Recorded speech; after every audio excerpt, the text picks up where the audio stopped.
Teenage Mutant Ninja Turtles issue number 16 from Mirage Comics. So this issue came out July 1988. And you might be thinking, wait a second. Didn't issue number 15 come out in August of 1988? So how did 16 come out before 15? And yeah, that is the case. Somehow, I guess during production, something happened and issue 16 was released before issue 15. But in terms of its numbering, this is issue 16.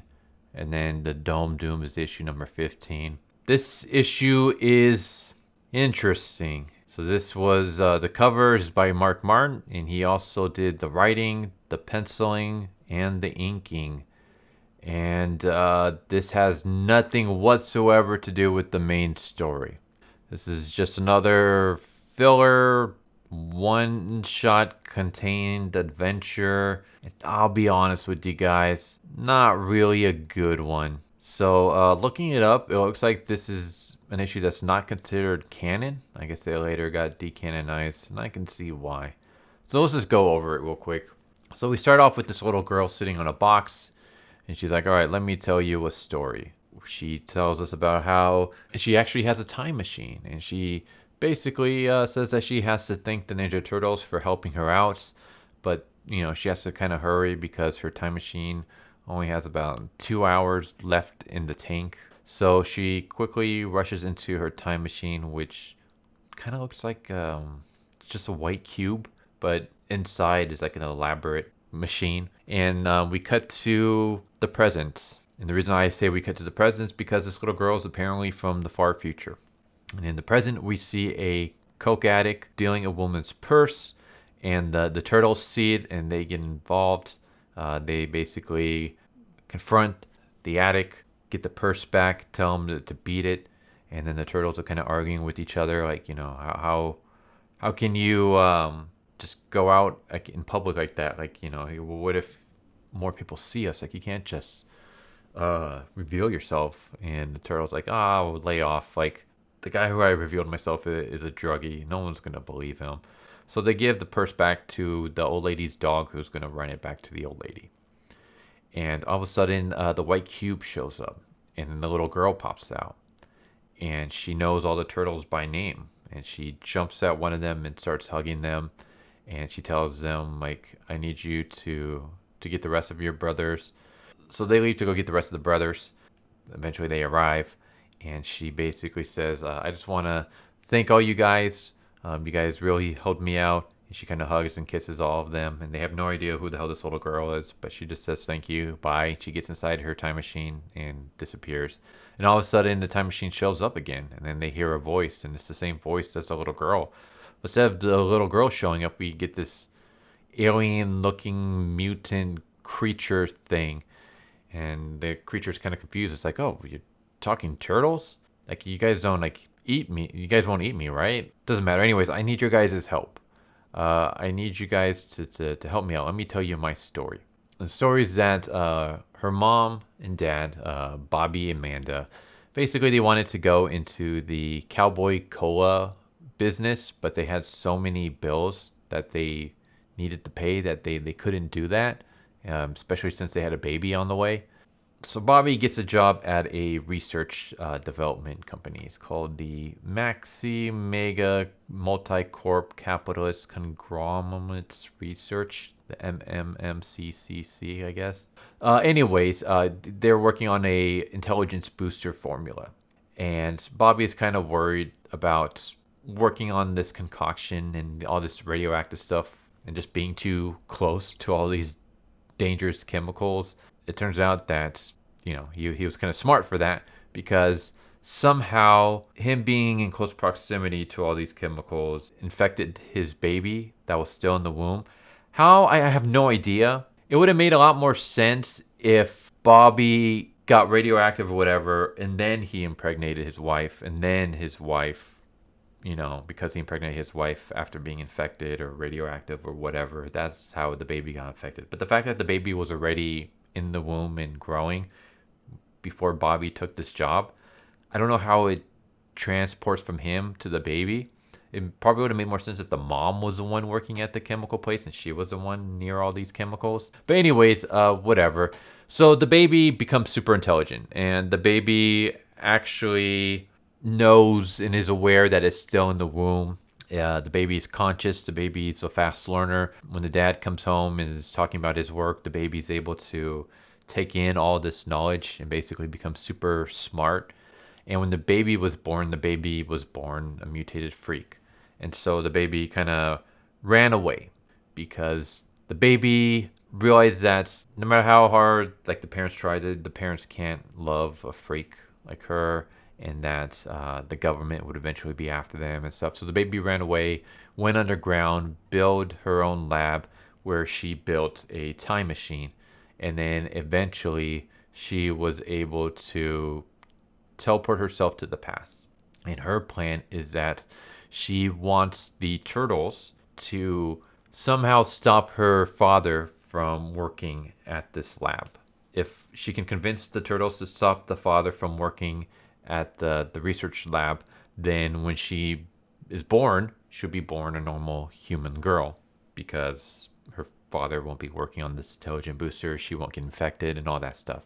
So the turtles are like, all right, like, I guess maybe we can help you. Like, they start kind of debating with each other, like, if we do this, won't this change the timeline? And how could this mess up the timeline? Like, if this is one little change, but one little change can have a huge, like, snowball effect. What do we do?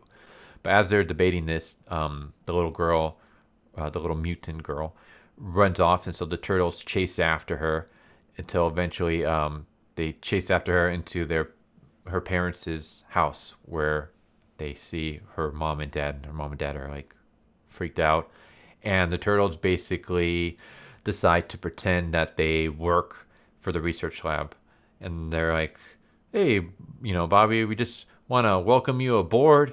Welcome to the MMMCCC. We'll see you in a while. And then they leave. And I guess the dad freaked out so much, he assumed that, like, oh God, like, if me working there, like, if that's what everyone looks like, I don't want to look like that. I don't want something to happen to me. So somehow that convinced the dad to not decide to take the job.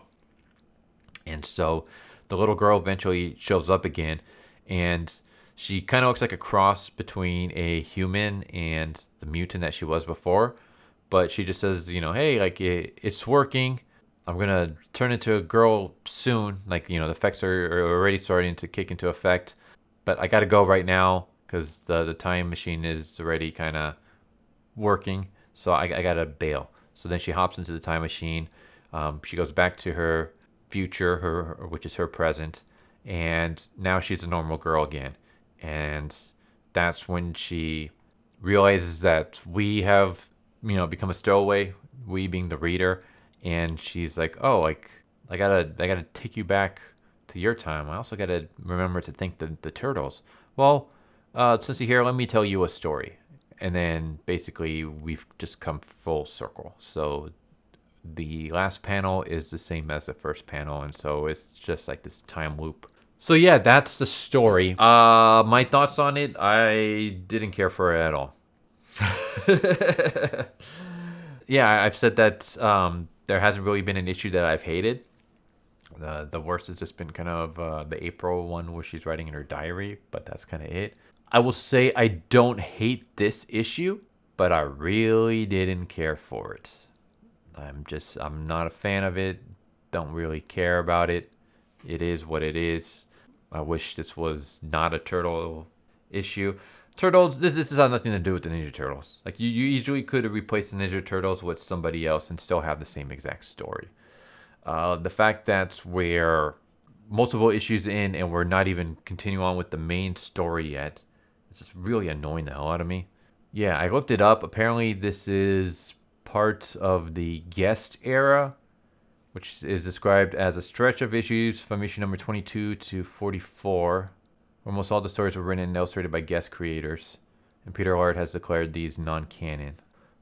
All right, so I really would like to skip those issues then, but I'm not going to because I did promise to read every single issue. But yeah, I don't like this. I'm not a fan of this. I don't like the fact that we have guest doing Ninja Turtles main run stuff. Like, save all that stuff for like spin-offs and things. Like, this is called Eastman and Lard's Teenage Mutant Ninja Turtles. So where are Eastman and Laird?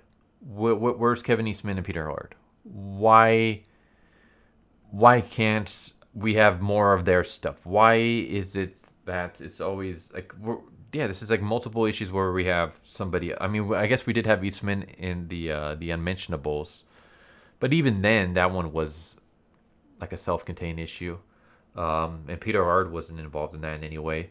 So yeah, I'm just waiting for the main story to come back. I'll be honest, I'm kind of starting to lose a little bit of patience. I mean, at least the spin-off fillers have been good, except this one. This one I didn't really care for it. Just give me my Turtles adventure. We left off on a really cool, like, cliffhanger-ish kind of. Like, we had the Turtles being attacked in their own home by the return of Shredder and the Foot Clan. And, you know, April had her apartment burned down. And her and Casey Jones and the Turtles had to make their escape to a dilapidated farmhouse. And they all basically are, like, depressed and trying to figure out what their next course of action is. And everyone's just kind of, like, man, like we almost lost our lives. We lost everything. What are we going to do? And then, like, you know, Splinter finally is like, all right, you guys had enough time to wallow in your misery. It's time to pick you up by your bootstraps and let's figure out what we're going to do. And then we've gone multiple issues of nothing since then. It's just basically a bunch of non-canon one-offs. So I'm kind of losing my patience a little bit. I hope we get back to the actual main plot soon. But yeah, we haven't yet. But there you go. There's issue number 16 from Volume 1 of the Mirage run of Teenage Mutant Ninja Turtles. Not happy with this issue. I don't hate it, but I don't care for it either. I just want to get back to the main plot. Hopefully we will have that happen soon. But yeah, there we go. Anyways, art's okay, I guess. I'm not really a fan of it. It's just kind of, I don't know. I want Eastman and Peter Laird's, or I want them to come back. And I mean, at least we got Eastman with the Unmentionables. But yeah, I just want the creators back again. I want them to do turtle stuff. It feels like they created the Turtles. Maybe like this was around the time when they started doing the cartoons and it became huge and a big like merchandise mover and stuff like that. And they kind of just rested on their laurels and just kind of handed off their series to a bunch of other people. And it's like, hey, here, do whatever you want with the series. And then maybe they changed their mind and eventually came back to it. I'm making that up. Like, I don't know if that's the case. I'm just saying that's what it feels like. Feels like they basically, it's like, hey, we're making a lot of money and now we don't give a shit about our series anymore. So we're just going to kind of whatever, dump it off on a bunch of other people and let them have their run with it. But yeah, I hope we get the return of Peter Laird and Kevin Eastman together soon. But yeah, there we go. Issue number 16 came out in July 1988. Hope you guys enjoyed the video. Sorry, this one was a bit more of like a negative video, but I mean, I'm going to call it as I see it. I'm not going to be gushing over every issue just because it's the Ninja Turtles issue. Like, I mean, you guys know I love the hell out of my Ninja Turtles. It's like my favorite franchise ever. I freaking love anything Turtles. But I got to be honest, when I read an issue I don't like, I'm going to tell you guys. And I did not like this issue, and I do not like the fact that we're taking so long to get back to the main story. It feels a lot like I'm watching an anime and it's just nothing but a bunch of filler episodes. And it's like, just give me the main plot already. Like, enough with the filler. But yeah, hopefully the filler stuff will end soon, but we'll see. Anyways, hope you guys enjoyed. Take care, everybody. Hope to see you next time. Later. So what'd you guys think of that video? Hope you guys enjoyed. If you guys haven't already, please subscribe. Hit that bell for a notification. Leave a like if you enjoyed the video. And if you didn't enjoy the video, thank you for watching it this far. And I hope the next video is more to your liking. Feel free to check out the playlist that you guys see. And I hope to see you guys next time. Later.